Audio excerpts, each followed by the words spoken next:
النادي الأهلي بيعمل عقوبات على لاعيبته بعد التعادل مع انتر ميامي اللي الأهلي تفوق في الشوط الأول، وكان واضح تفوقه لأنه بيلعب فرقة عواجيز بصراحة. ولكن الغريبة هنا إن الأهلي كله لاعيبته كلها وقعت بدني في الشوط الثاني، ما اعرفش ازاي. فانتر ميامي رجع يا راجل. انا لويس سواريز اللي كان مرعب موجود في ارض الملعب ولا كانه موجود خالص والله، يعني مش موجود اساسا. هو كمهاجم موجود على على الخريطه معانا ان هو موجود وعلى الخطه وكل حاجه، لا هو في الحقيقه ما كانش موجود.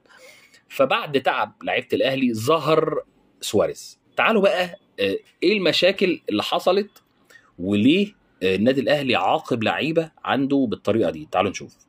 ريبيرو المدرب الجديد للنادي الاهلي بيعاقب تريزيجيه بخصم نص مليون جنيه لمخالفته الترتيب اللي كان معروف: وسام ابو علي اولا، بعد وسام ابو علي زيزو، بعد كده تريزيجيه. فعشان كده تم خصم نص مليون جنيه. قال له وحتى لو كنت جبتها، طبعا انا كنت اشك في الكلمه دي ولكن خلينا يعني ماشيين تبع الكلام. قال له حتى لو كنت جبت الكوره جبتها جول برضه كنت هخصم منك النص مليون جنيه لانك خالفت الترتيب. لو انت فعلا ماشي بالمبدأ ده فانت مدرب فاهم الدنيا وعارف يعني ايه دنيا وهتمشيها صح. ثانيا بقى بيقول لك خصم 200,000 جنيه لزيزو لطلبه التسديد وتسببه في مشهد غير لائق، لان برضه هو ما كانش هو اللي هيسدد، كان المفروض وسام ابو علي.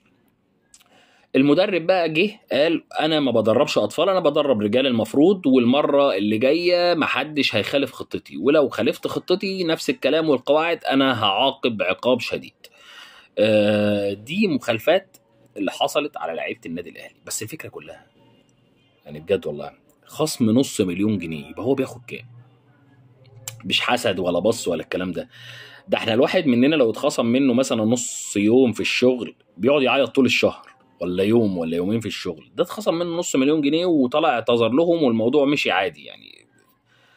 فيا ريت الناس اللي بتشجع بجد ما تشجعش بقلبها قوي، ما تشجعش قوي، لان احنا ما بناخدش منهم حاجه ولا هناخد منهم حاجه. اخرنا بنفرح بالنادي بس اللي احنا فيه، لكن كلعيبه كله دلوقتي بتاع فلوس ومحدش يهمه الناس، كله يهمه اللقطه ويهمه الفلوس اللي هياخدها قد ايه، ولا يهمه زمالك ولا يهمه اهلي ولا يهمه اي نادي ولا يهمه الشعار ولا يهمه اي حاجه. هو يهمه حاجه واحده فقط: المال فقط لا غير.